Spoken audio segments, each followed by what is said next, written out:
Hey everyone! We are working to hit 1,000 subscribers and I need your help to get there. If you enjoy the content and it is your first time here, please hit that subscribe button right now as we proceed. Like, comment, and subscribe right now, because what we are about to get into today is one of those stories that is going to have you feeling all kinds of things. Hit that notification bell too, because trust me, you do not want to miss what is coming next with this woman. Now let's get into it.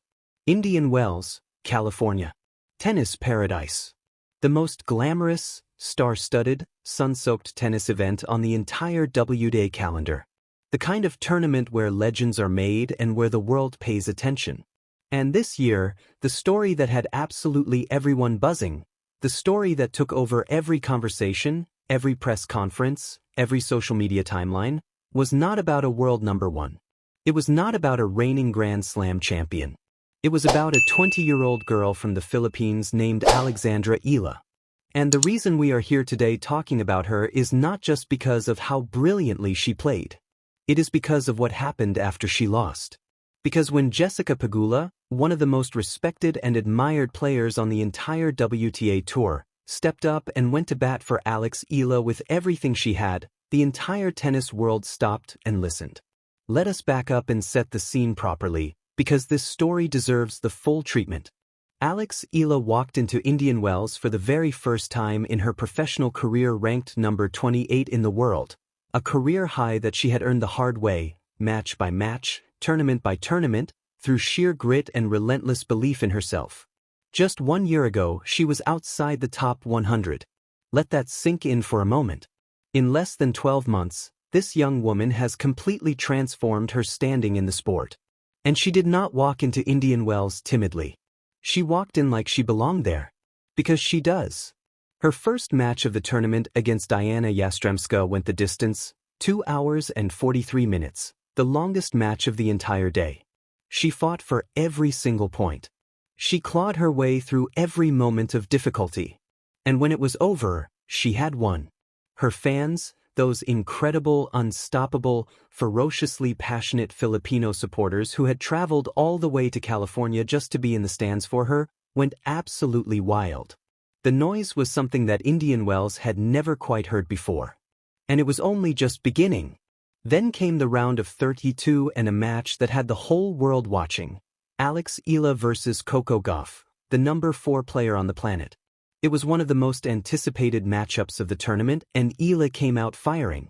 She was leading 6-2, 2-0 when Goff was forced to retire due to a left arm injury. The result stood. Eala was through to the round of 16. And she handled the moment with a grace and a class that made everyone fall in love with her all over again. She publicly praised Goff on International Women's Day, calling her an amazing competitor and a role model. No gloating. No chest beating. Just class. Pure, genuine, beautiful class. The round of 16 against Linda Noskova of the Czech Republic did not go Eala's way. The Czech player was sharp, the conditions were difficult, and nothing clicked for Eala on the day. She lost 2-6, 0-6, and it was a tough, cold, hard result. But here is the part that matters. Here is the part that tells you everything you need to know about who Alex Eala really is. She did not disappear. She did not rush off the court and hide from her emotions. She stayed. She turned to her fans, those thousands and thousands of Filipino supporters who had filled the stands, who had cheered her name, who had waved their flags and sung their hearts out for her throughout the entire tournament, and she waved to every single one of them. She looked them in the eyes. She expressed her love and her gratitude. She held herself with a dignity and a composure that even the most seasoned champions in the sport struggle to find in their darkest moments on a court. And that is when Jessica Pegula stepped forward. Pegula, currently one of the very best players on the WTA tour, did not hold back a single word. She made it absolutely clear that one loss does not define Alex Eala. She praised Eala's game, her fight, her heart, her character, and her undeniable impact on the sport. She declared that the attention and the energy Eala is bringing to the WTA right now is something genuinely rare and genuinely valuable, not just for Eala herself, but for women's tennis as a whole. Pegula went further, saying she would love to sit down with Eala on her podcast, To have a real conversation about what it means to carry the weight of an entire nation's hope on your shoulders and do it with this much grace. She called what Eala is doing amazing. And she is absolutely right. Now let us talk about the elephant in the room. Because Pegula's endorsement is not happening in a vacuum. There is context here that makes it hit even harder. Think back to last year's French Open final. Aryna Sabalenka lost to Coco in one of the most dramatic and emotional finals the sport had seen in years. Gauff played the match of her life. She clawed back from a position that looked impossible and she won in the most stunning fashion. And what did Sabalenka do in the press conference afterward? Instead of saying Gauff was the better player on that day, she essentially suggested that she herself had played so poorly that Gauff had not really won, she had simply been gifted it. That kind of attitude, the refusal to look an opponent in the eye and say you were better today, says everything about a person's character. And it stands in the starkest possible contrast to how Eala conducts herself every single time she walks off a court, win or lose. That contrast is exactly why the tennis world is rallying around this young woman the way it is. Because integrity is rare. Humility is rare. Genuine warmth and appreciation for the people who show up for you is rare. And Eala has all of it in abundance. Pegula was not the only heavyweight voice to speak up for Eala this season either. Tennis legend Novak Djokovic added his voice to the conversation, acknowledging that Eala is the greatest tennis player the Philippines has ever produced and that she and the Filipino people deserve every ounce of respect and recognition that comes with that status. When Novak Djokovic says you deserve your flowers, you are doing something right. And let us not forget the scale of what is happening here off the court as well. Eala has become one of the single biggest draws in the entire sport.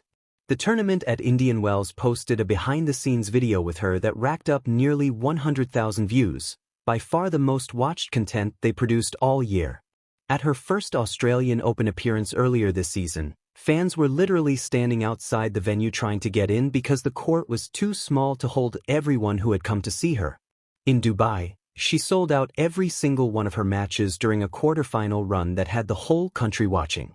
Sports journalists in the Philippines are openly comparing the national obsession with Eala to the Manny Pacquiao era. And if you know anything about what Pacquiao meant to the Filipino people, you understand just how enormous that comparison truly is. Over 10 million Filipinos live outside of the Philippines, and approximately 1.7 million of them are right there in California. They came. They showed up. They always show up. Now the focus shifts to the Miami Open. And this is where things get truly fascinating. Miami is not just another tournament for Eala. Miami is where her story changed forever. Last year, as a wild card entry who nobody expected anything from, she walked into that tournament and proceeded to knock out Madison Keys, Yelena Ostapenko, and the great Iga Swiatek, the number 2 player in the entire world, on her way to the semifinals. She was only stopped by Jessica Pegula. That run was the moment the world realized this was not a flash in the pan. This was a genuine force of nature. She is heading back to Miami now with 390 ranking points to defend, more than at any other tournament on her schedule this season. The pressure is real. But if there is one thing we have learned about Eala, it is that pressure does not break her. It builds her. One loss at Indian Wells does not define this woman.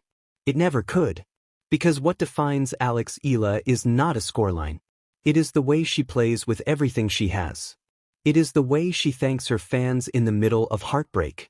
It is the way champions like Jessica Pegula look at her and say this is someone special. It is the way she is growing the sport, drawing new fans in, making people care about women's tennis who never cared before. The WTA is a better, more exciting, more electric place because Eala is in it. And we are, without any question, still in the very early chapters of what is going to be one of the greatest careers this sport has ever seen. Now I want to hear from you. Do you agree with Jessica Pegula that one defeat should never define a player with this much potential? Do you think Eala has already earned her seat at the table with the biggest names in the WTA? And can she go back to Miami and make an even bigger statement than she did last year? Drop your thoughts in the comments below. I read every single one of them. And if you are watching this and you are not yet part of the family, hit that subscribe button right now. Like this video if you enjoyed it. We are building something incredible here together and you do not want to be on the outside of this conversation.